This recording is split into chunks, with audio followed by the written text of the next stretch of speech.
Bonjour à tous, bienvenue pour ce temps de partage biblique. Ce matin, j'ai choisi un texte qui se trouve dans Colossiens chapitre 3, verset 15, et je lirai dans la version sommaire, où il est dit que la paix instaurée par le Christ gouverne vos décisions, car c'est cette paix que Dieu vous a appelé pour former un seul corps. Soyez reconnaissants. Voilà, question de reconnaissance que l'apôtre Paul nous invite à avoir envers les uns, envers les autres, envers et surtout ici dans ce texte, envers le corps de Christ. Mais comment devient-on reconnaissant? Je crois qu'il est question d'une relation justement que nous pouvons avoir verticalement avec Dieu, qui nous invite à être reconnaissants envers tout ce que Dieu déverse sur nous, que nous voyons ou que nous ne voyons pas. Et souvent, nous ne voyons pas. Et je pense à ce chant des ailes de la foi, le cantique 45 sur les ailes de la foi, où il est question de compter les bienfaits de Dieu, mets-les tous devant tes yeux, tu verras en adorant combien le nombre en est grand. Est-ce que nous avons pris conscience du nombre des bienfaits de Dieu dans notre vie de tous les jours? En fait, je crois que nous nous habituons à recevoir et à avoir. Et dans notre société contemporaine, société occidentale, où nous disposons de beaucoup de biens, et même, je dirais, un peu trop parfois, nous croyons que tout est dû. Et nous le voyons auprès d'une génération qui monte et des enfants. Pour eux, tout est dû parce que ils ont tout ce qu'ils ont besoin avant même de le demander. Et je crois que la reconnaissance, elle vient de savoir que tout ce que nous avons vient de Dieu. Tout est grâce, en fait. Le fait que nous pouvons respirer normalement, c'est une grâce de Dieu parce qu'on sait très bien qu'il y a des gens qui sont obligés d'avoir de l'oxygène, qui sont sous oxygène, ou qui malheureusement n'ont pas cette possibilité de respirer comme nous pouvons respirer.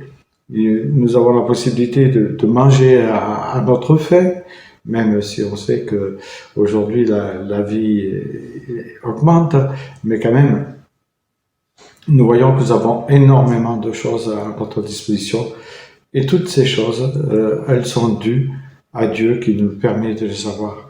Et c'est pour ça que l'apôtre Paul emploie ici un impératif, soyez reconnaissants. En fait, c'est un ordre qu'il donne à l'Église d'être et de vivre cette reconnaissance que nous avons. Reconnaissance d'avoir cette famille de Christ, même s'il n'est pas toujours simple de vivre les relations fraternelles. Dieu nous dit d'être reconnaissant. La reconnaissance vient d'une prise de conscience de ce que nous avons est une grâce pour nous. C'est un peu comme la croix. La croix doit nous rendre reconnaissants parce que nous savons très bien que le Christ est venu nous chercher là où nous étions.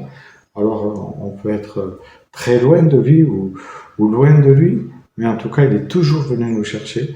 Et pour cela, ça doit émaner en nous une reconnaissance qui vient du cœur, une prise de conscience, un peu comme ces 11 lépreux qui sont venus, là, ces 10 lépreux, pardon, qui sont venus, et dont il y en a un seul qui est revenu pour dire merci.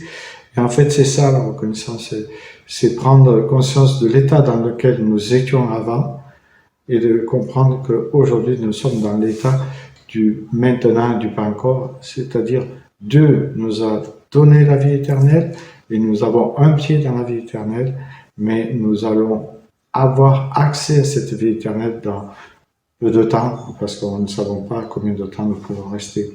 Oui, et moi j'aime bien ce chant, hein, même s'il est peut-être ringard aux yeux des plus jeunes, quand même il nous dispose à prendre conscience de tout ce que nous avons qui est bien fait, quoi. Le fait d'avoir la santé, le fait d'avoir des enfants, ça aussi, c'est une reconnaissance car tout le monde ne peut pas en avoir. Le fait d'avoir une auto, le fait d'avoir un travail, tout cela est de la reconnaissance que nous devons à Dieu. Et moi, j'aime beaucoup Jésus quand il fait cette distribution de pain, de nourriture aux uns et aux autres, ces deux multiplications, où nous le voyons rendre grâce à Dieu, en fait, nous rappeler que ce que nous avons vient de Dieu, la nourriture aussi, bien sûr. Et même dans le texte de la Sainte Seine, nous voyons que Jésus rend grâce à deux reprises à Dieu le Père. Donc, à plus forte raison, nous qui recevons bien plus que ce que Jésus a reçu ici-bas, nous pouvons rendre grâce et apprendre cette reconnaissance. Et je crois qu'en tant que parents, il est de notre devoir, en tant que parents, en tant que grands-parents, d'éduquer les enfants à avoir de la reconnaissance pour tout ce qu'ils ont. Leur montrer qu'ailleurs, il y a des enfants qui ne mangent pas leur faim, ailleurs, il y a des gens qui ne disposent pas d'un véhicule pour se déplacer. Oui, je crois que toutes ces choses, en montrant que ce n'est pas un dû, appellent et amènent la personne à être reconnaissant. Et voilà ce que je voulais partager avec vous, parce que je me rappelais de ce chant des ailes de la foi, le 45, entre autres, où il est question de reconnaissance. Donc, tout est grâce.